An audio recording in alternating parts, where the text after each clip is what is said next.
य एनं वेत्ति हन्तारं यश्चैनं मन्यते हतम् उभौ तौ न विजानीतो नायं हन्ति न हन्यते।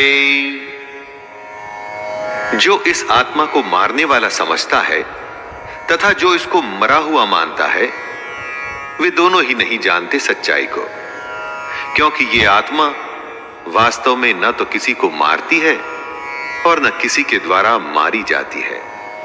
अर्थात आत्मा सिर्फ होती है, उसका होना ही सच है, बाकी कुछ नहीं। ये तो अज्ञान ही है जो हमें ये सोचने पे मजबूर करता है कि हमने किसी को मार दिया या हम मार देंगे। लोग अपने अहंकार में ऐसा समझते हैं कि वे बहुत कुछ कर सकते हैं या बहुत कुछ कर चुके हैं।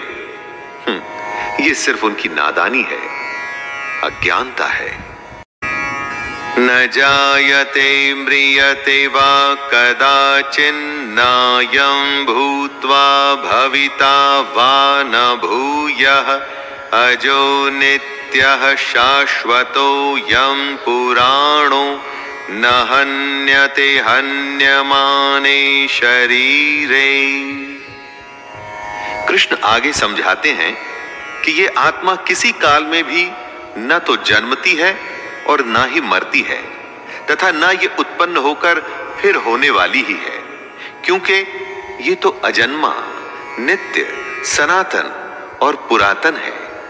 शरीर के मारे जाने पर भी ये मरती नहीं। आत्मा हमेशा रहती है, हर काल में। बाकी सब कुछ आता है और जाता है। आत्मा कल, आज और कल हमेशा रहेगी।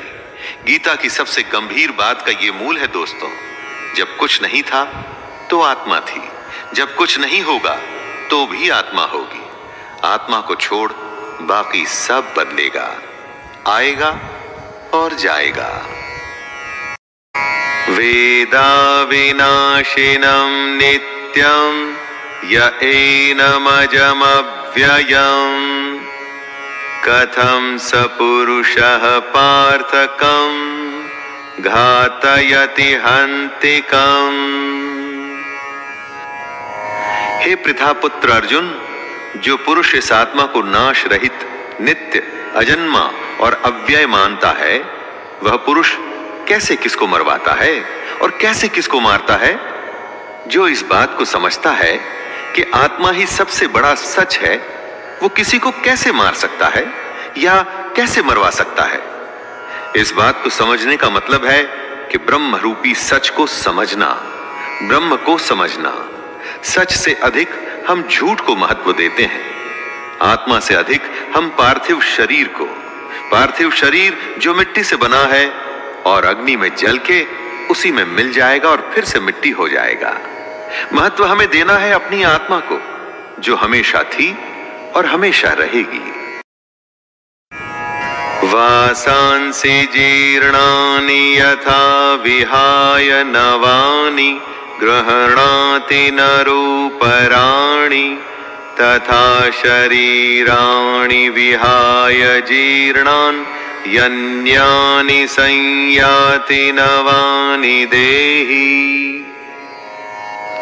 जैसे मनुष्य पुराने वस्त्रों को त्याग कर दूसरे नए वस्त्रों को ग्रहण करता है, वैसे ही जीवात्मा पुराने शरीरों को त्याग कर दूसरे नए शरीरों को प्राप्त होता है। मतलब आत्मा को छोड़ बाकी सब कुछ बदलता है, एकदम वैसे ही जैसे हम कपड़े बदलते हैं। पुराने कपड़े के फट जाने पर, उसके धागे धागे अलग हो जाने पर उसे छोड़ दिया जाता है। वैसे ही अलग अलग कारण से जब मृत्यु होती है और शरीर रहने लायक नहीं रहता, तब आत्मा उसे छोड़कर दूसरे शरीर में चली जाती है। शरीर की आयु होती है, परंतु आत्मा की नहीं। जब देह की आयु पूरी हो जाती है तो उसकी सांसें रुक जाती हैं और आत्मा अपने एक घर को छोड़कर दूसरे घर में जाती है। नैनं छिन्दन्ति शस्त्राणि नैनं दहति पावकः न चैनं क्लेदयन्त्यापो न शोषयति मारुतः। इस आत्मा को शस्त्र नहीं काट सकते, इसको आग नहीं जला सकती, इसको जल नहीं गला सकता और वायु सुखा नहीं सकती। आत्मा कोई वस्तु नहीं कि कट जाए, जल जाए या सूख जाए। आत्मा के इसी स्वरूप को कृष्ण समझा रहे हैं। जैसे कपड़ा फटता है, गल जाता है, उसी तरह से आत्मा को कोई वस्तु समझना भूल होगी। उस आत्मा को अपनी इस दुनिया की किसी चीज से मत तोलिए। आत्मा किसी के भी जैसी नहीं, उसका कोई दूसरा उदाहरण संभव ही नहीं। आत्मा अपने आप में विरली और अनूठी है। ये हमसे पहले भी थी और आगे भी रहेगी। अच्छेद्योऽयमदाह्योऽयम् अक्लेद्यो शोष्य एव च नित्यः सर्वगतः स्थाणुर् अचलोऽयं सनातनः। ये आत्मा अच्छेद्य है, इसे छेदा नहीं जा सकता। ये आत्मा अदाह्य है, इसे जलाया नहीं जा सकता। अक्लेद्य है, मतलब गीला भी नहीं किया जा सकता। और निसंदेह अशोष्य है, मतलब इसे सुखाया भी नहीं जा सकता।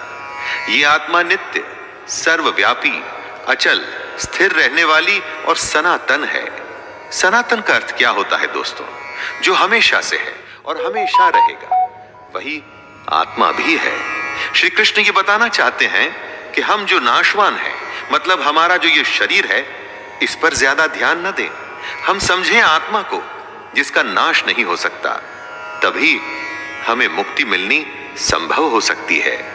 वरना मोह और दुविधा में हम हमेशा फंसे रह जाएंगे। जैसे कि अभी